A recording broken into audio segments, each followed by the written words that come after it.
Gotta pinch my penis cause I must be dreaming.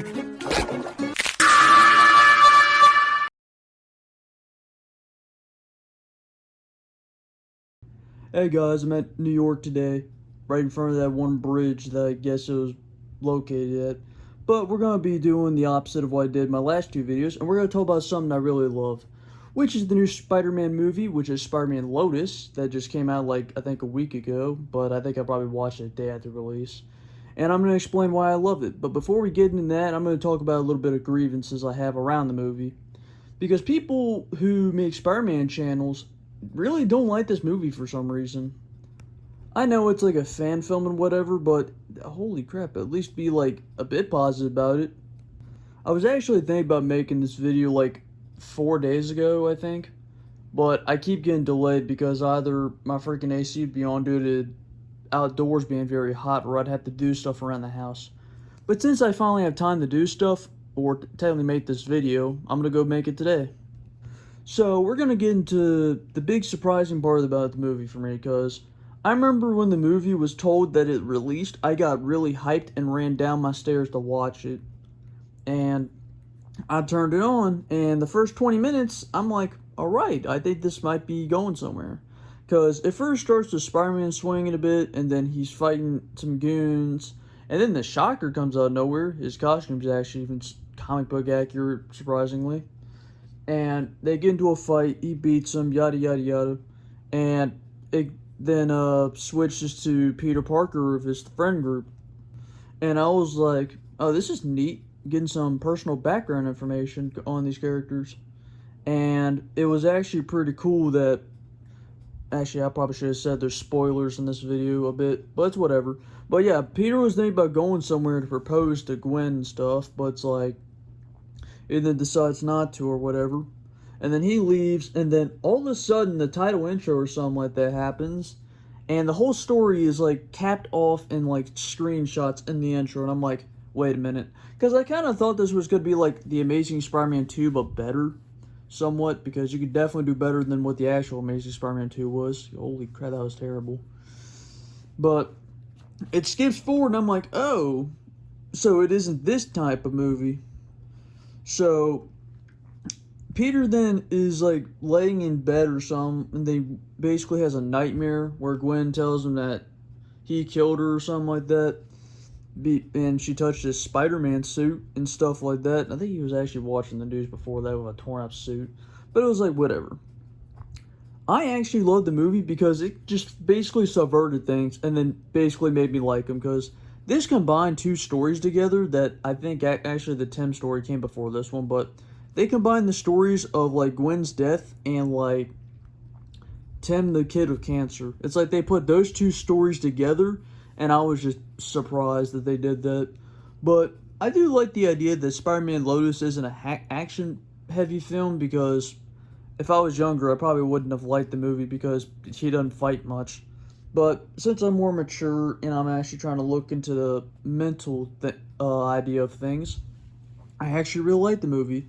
And oddly enough, people actually said that this movie doesn't get the characters, which is complete bullcrap, because I know basically every character in the comic, like nearly every Spider-Man character in the comics, and this film is it. It is the one. It is amazing.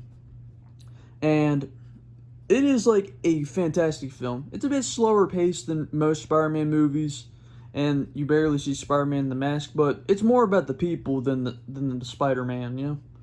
It's like a different type of movie. It's more of a movie of a character study, technically.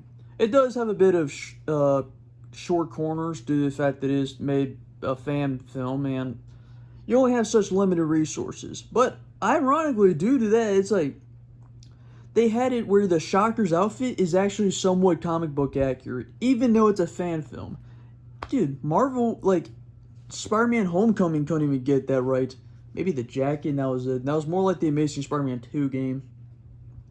But I really loved how the film did its stuff.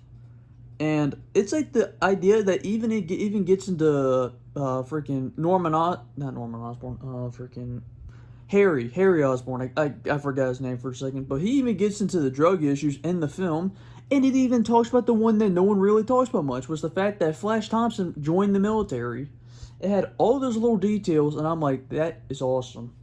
And that, I think that's what makes the movie pretty good for, like, let's say the first half of it, because most of the second half's the Tim story.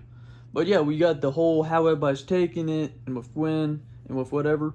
I think it was neat that when Peter was at Gwen's grave, actually before that, they were showing some other stuff, but I was like confused. When does this movie take place?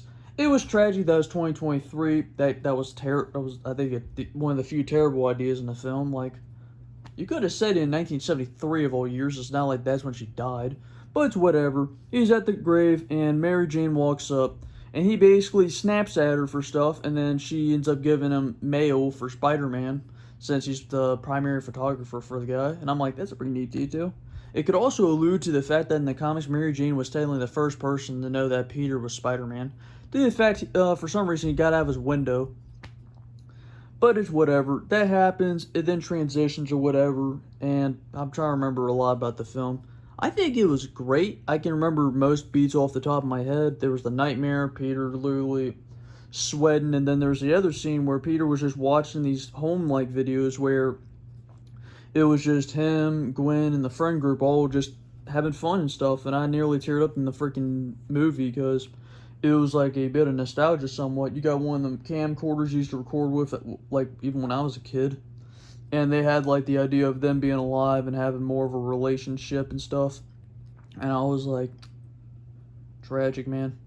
And it's just like, I really love how the film tackled stuff like this. They got the idea of that, and I was just thinking, like, I think I remember this one phrase I even said near the end of the film. It was like, losing a loved one is like going through war or something. You never really come out the same guy or the same person. Yeah, I think that's it. Losing a loved one is like going to war or going through a war. You know, it'll probably hit me later, but I like the fact that the movie even got me emotional in a lot of parts.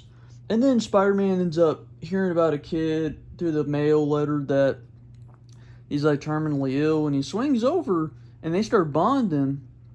And I like the fact that, like, I mean, like, I could definitely see a younger version of myself in the kid, but it's like Spider-Man just kind of goes along with it. And after a bit, when he mentions, like, Gwen, like, let's say the girl off the bridge, that dude basically kind of just, I'm just thinking in his shoes mentally, he's like, yeah, crap. Kind of like you just don't mention that type of thing with Spider-Man like that. But with that, there was the whole dramatic plot about Spider-Man and Tim and his mom. And he was like thinking that he wasn't really that good of a hero, and I'm kind of wish they expanded more on the question that Spider-Man had, because he asked Tim, why me? Like, why Spider-Man? Why not Thor or Captain America or something like that? I don't know if the kid answered him, or I probably just forgot that part of the film, but I think it would have been a great opportunity to have the kid actually say something inspirational about Spider-Man that he sees in him. You know? I love the fact that he gets out and he's like trying to tell the mom, like, I don't think I could do this, man. It's just like, I told him that I was not the guy, bro. She nearly breaks down. I'm just thinking, wow, crap. It felt just like really realistic on a certain pace. And he ends up changing heart, and Spider-Man goes over, and even in the comic, he ends up revealing his identity to the kid. And just like all that happens, and I'm like, this is fantastic. Actually, before that, I think Peter went to freaking Harry's place and was like babbling with him and stuff, and freaking I forgot the fact that definitely Harry lost his dad. And before that, I think between there, it was like flashbacks of Spider-Man beating the crap out of the Green Goblin in the warehouse before let's say the glider he's on just impales him. There's a lot of things in this movie's actually pretty good. It's like, I was surprised that the movie wasn't what I thought it was, but I'm glad it wasn't. I'm glad for what it was. It could have been either way, and I would have loved it. It's like, on one hand, it could have been a nice action-packed story like the comic, but it decided to be more subtle and human and more emotion-based, more character-driven, more of a character read or deconstruction or something like that. Maybe that's not the word I'm looking for. I probably said it earlier. But yeah, this movie is just that it's a whole different type of Spider-Man movie, but it's a great one. It does have some rough patches because, you know, it's literally fan-made and the swing wasn't exactly as dynamic as all the other ones. But I think this movie is fantastic. It's a pretty good movie. I give it a 9 out of 10. I don't know why people were so rude about it, except for the fact that I guess the main star said some Call of Duty words in an Instagram message. Which is completely stupid. I don't know why people take that seriously. Like, if you play on Call of Duty, everybody says that all the time. But I hope everybody enjoyed the video. Hope everybody has a good day, and have a great one. Adios.